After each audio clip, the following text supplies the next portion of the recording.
you talking about in the context of like stubborn, predominantly white South, where it's like, don't tread on me. Like that's like you might as well have asked them for their firstborn to tell them to wear a mask.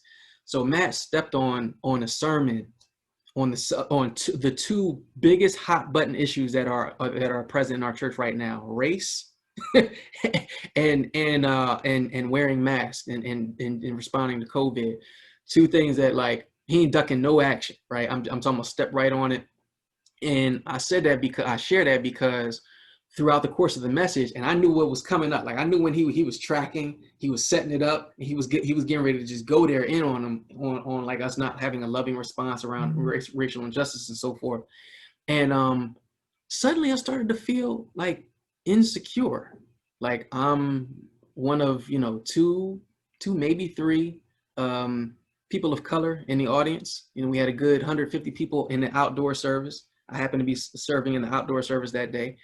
And then the text went out, and the text said, like, we want you to be, the pastors who are there, we want you to be like stationed afterward, because there's likely to be some aftermath, some spillover from people coming up like, yo, what was that about, and whatever. And so pastors, including myself, were commissioned to be there and stand there at the end. Now, fortunately, no one came up to me and said a word. Like it was nothing. So whatever they had, they kind of kept it under their hat.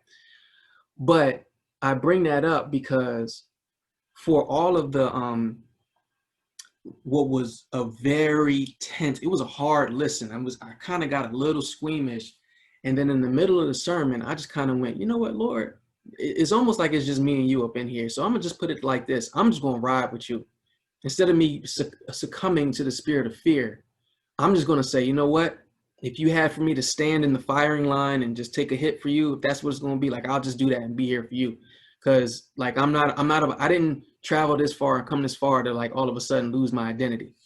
And then it hit me. One of the other pastors preached on this. He said, in a completely different setting, he was speaking in front of our all staff meeting. We have 255 people on staff. And he was speaking. He talked about how when his children were in grade school, they're older now. They're like college age and older now. He said when they were in grade school, every day that he went to drop them off at school, knowing that it was a hostile, non-Christian environment, public school setting, and he had been trying to raise them up in the nurture and admonition of the Lord, he would always say to them, he called it his Mufasa principle. He said, remember who you are. So when you leave here, you're no longer going to be under my roof. So you're going to go into this environment that is going to try to pull on all of that. It's going to try to strip down all of the things that are in your heart and in your mind about the Lord. And at the end of the day, I need you to remember who you are. And that's what I want to say is the net effect of spiritual warfare, is the idea that we have to understand who we are in God, because the battle is not about who's right and who's wrong. It's not about like this group of people embraces racist ideals and I have to figure out like what am I going to say. It's not even about any of that. It's about the fact that though we walk in the flesh, we do not war after the flesh. All of these people who are trying to who have differing worldviews, who have a worldview that's not based in truth, that's trying to tear down, right? The casting down imaginations, all those high things that exalt themselves against the knowledge of God. So what God says about race and about how he created us is that he created us in his image, that we are fearfully and wonderfully made. But that's not what the enemy would have you believe.